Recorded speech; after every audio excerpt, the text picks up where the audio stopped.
tabang. Tabang, tabang. Tabang, tabang. Tabang. Hoy! Alayawon!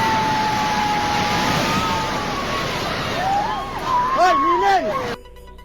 Ito po ang Jollibee building na bumagsak sa General Santos City sa Mindanao.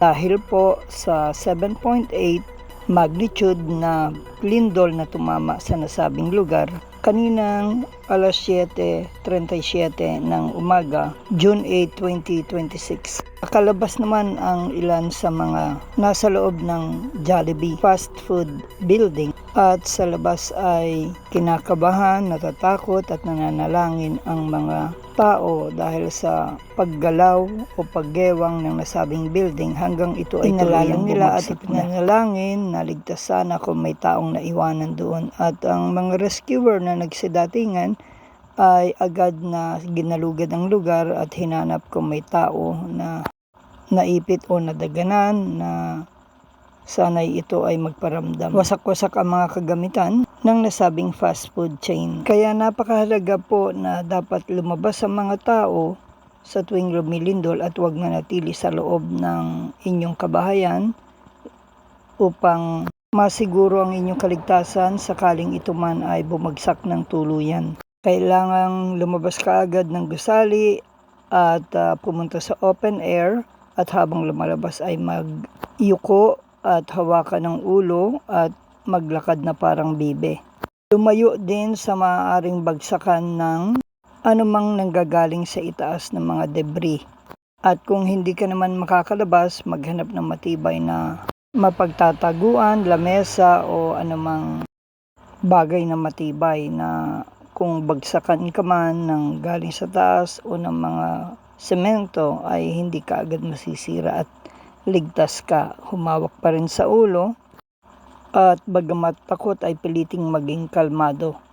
Ngunit hanggat maaaring lumabas ay lumabas ng kalmado.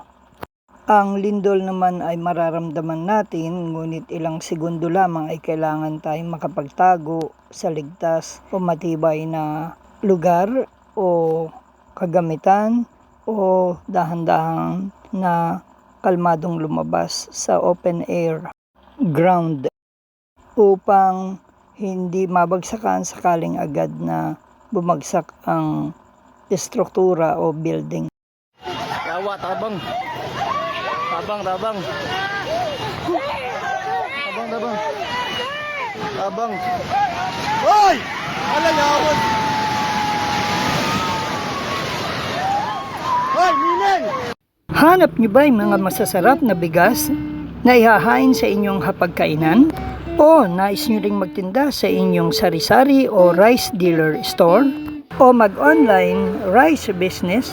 Halina kayo dito sa Charan Ladya Rice Retailing na laging handang pagsilbihan at tulungan kayo. Available sa kanila ang masasarap, malalambot, de kalidad, napakagagandang uri ng mga bigas na pawang inani sa lalawigan ng Aurora. Kaya't ito'y first class at hindi durug-durug na nasa tamang presyo at husto pa sa timbang. Ang Charan Rice Retailing ay matatagpuan sa Barangay 4 sa bayan ng Maria Aurora sa Aurora Province, sa Mangasar Street, corner ML Quezon Street, patungo ng Maria Aurora Public Market. Ang Charan Ladya Rice Retailing ay kompleto sa dokumento at business permit. Makabibili sa kanila ng wholesale at retail price. Sila ay namimili rin ng mga aning palay sa magandang presyo. Maaari silang tawagan sa 0991-835-8153. Sila ay bukas mula umaga hanggang alas 8 ng gabi. So ano pang hinihintay nyo? Bili na! Para sa NSK News ng NSK TV Channel, Narciso Co reporting.